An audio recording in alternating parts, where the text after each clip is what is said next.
Le mot civilisation a plus d'un sens. Tantôt, il signifie l'action qui modifie un peuple et lui communique les mœurs et les connaissances de quelque autre peuple supposé supérieur à lui.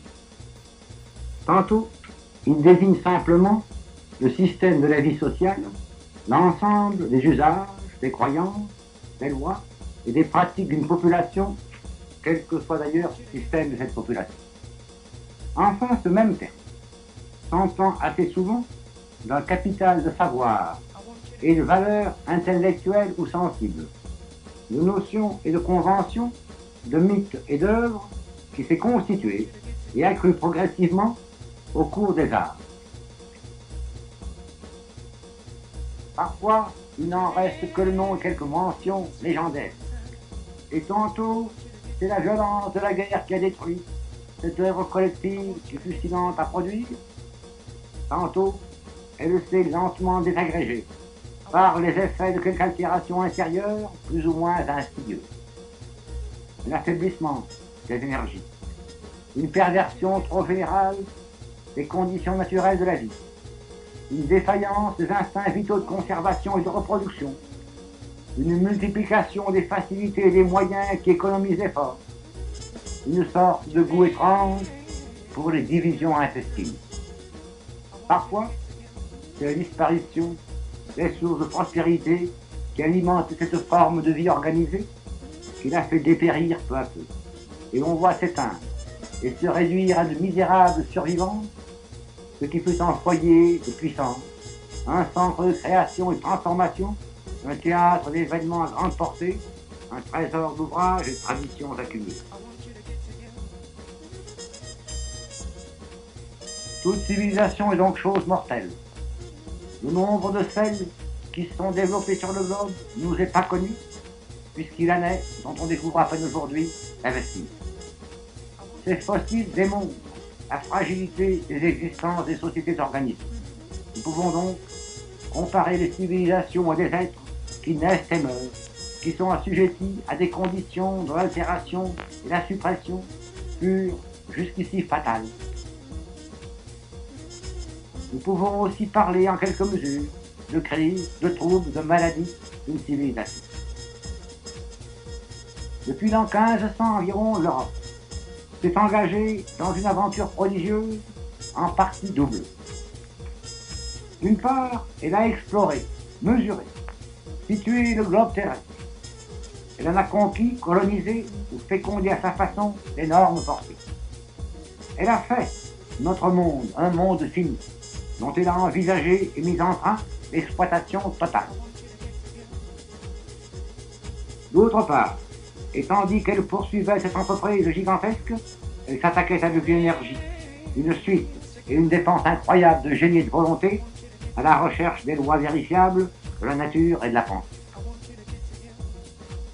Enfin, les méthodes de découverte eurent pour conséquence et pour contrôle la création, l'usage et l'abus de moyens d'action sur la nature dont les effets déconcertants semblent aujourd'hui menacer l'existence et l'avenir de la civilisation créatrice.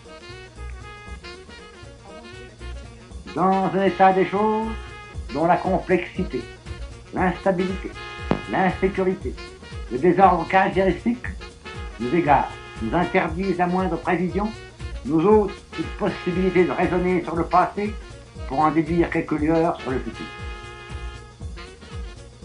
On peut dire que tout ce que nous savons, qui est tout ce que nous pouvons, finit par s'opposer à tout ce que nous sommes.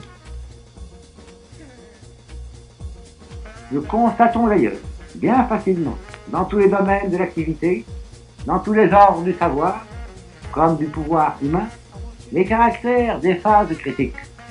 Crise de l'économie, crise de la science, crise dans les lettres et les arts, crise des formes politiques, crise dans les mœurs. Crise, c'est-à-dire coexistence et conflit, de tendances, d'idées contradictoires, de volontés ou de conditions antagonistes, mais inséparables. Abus de lumière, abus de fréquence et d'intensité dans les impressions, abus de vitesse, abus de tonique, de stupéfiants, abus de facilité, abus de merveille comme de vacarme, Toute existence actuelle est presque inséparable de ces excès.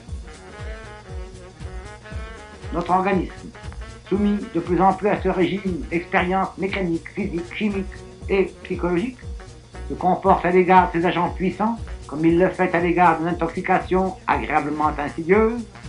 Il s'habitue à son poison, il en trouve bientôt la dose insuffisante. Tout à présent pèse sur la pensée. Intensité et accélération des sensations. Vulgarité et uniformité développées par les moyens mécaniques. Falsification des valeurs par la publicité. Quantité et débit de la production qui s'opposent à la perfection et à la profondeur. Puisqu'il faut une excitation plus forte, une dépense d'énergie plus intense, pour que nous sentions quelque chose, c'est donc que la délicatesse de nos sens s'exténue. Je constate que ce qu'on peut nommer l'intensité des événements est comme réclamé par je ne sais quel sens, qui serait le sens de l'actualité, et il semble que nous ne trouvions jamais des événements assez émouvants. S'il n'y a point le matin quelque malheur insigne ou quelques sombres nuages sur le monde, nous sentons un certain vide, et il n'y a rien, disons-nous, il n'y a rien aujourd'hui dans les journaux. Il est clair, et tout le démontre, que cette soif de désastre, l'anxiété de surprise, accroît les chances de l'arrivée d'événements tragiques, car ceux-ci dépendent dans une grande mesure de l'état général des esprits et des sensibilités.